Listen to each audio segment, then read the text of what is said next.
October 24th is the feast of St. Anthony Mary Claret.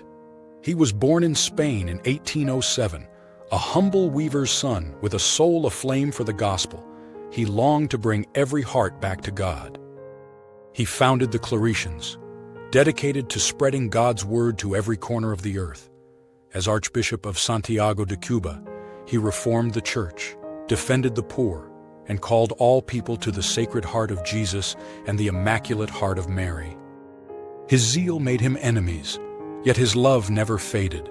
When forced into exile, he continued to preach, write, and pray for the salvation of souls.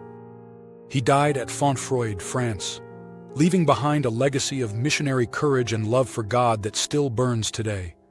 He is patron of the Catholic press, educators, textile merchants, and weavers. St. Anthony Mary Claret, pray for us.